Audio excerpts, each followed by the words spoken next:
നീ ഒരു നല്ല വെള്ള വെച്ച് വീക്കി തരും ഞാൻ. മണക്കുന്നില്ലേലേ നീ കുടിക്കാത്തോണ്ടാ. കുടിച്ചിട്ടില്ലേ നീ പൊടി കയറ്റി കാണും, ഇല്ല ഗുളി അടിച്ചു കാണും.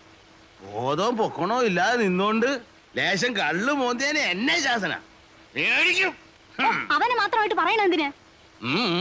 കഞ്ചാവും പൊടിയും കണ്ണി കണ്ടതും കച്ചവടവും ചെയ്ത് ചുമ്മാ കറങ്ങി നടക്കാനല്ലാതെ എന്തിനു കൊള്ളാമടാ നിന്നെയൊക്കെ. ഭൂമിയിലുള്ള സർവ്വ ഭാഷയും പറയും, സകല കൊള്ളരുതഴിയും കാണിക്കും. ആ അരേന്റെ വടക്കേലെ വിൽസനെ പോലെയോ ചെറുപൂണിക്കിലെ ഗോപിയെ പോലെയോ 4-5 പയ്യന്മാരൊഴിച്ച് ബാക്കി എല്ലാവനും ഇന്നിവിടെ പോക്കാം, നീ ഉൾപ്പെടെ. ആ പറഞ്ഞു വിടറേ, പെറ്റവള് നീ തന്നെ. അപ്പൊ നീ തന്നെ പറഞ്ഞു വിടും. ഒരു പണിയും ചെയ്യാതെ എങ്ങനെയാണമ്മേ കഴിഞ്ഞ സീസണിൽ ഞാൻ 12,000 രൂപ ഉണ്ടാക്കിയത്? എന്നിട്ടതെവിടെ? ആ കാശ് കൊണ്ടല്ലോ ഈ വീട് ഓടി മേഞ്ഞത്, കാണുന്നില്ലേ? കാശാവുമ്പം വരും പോവും. 12,000 എന്നുള്ളത് ഇനിയൊരു സീസണിൽ ചിലപ്പോ 1 ലക്ഷമായിരിക്കും. പൊടി വ്യാപാരത്തിൽ 1 ലക്ഷം ലാഭം പോടാ.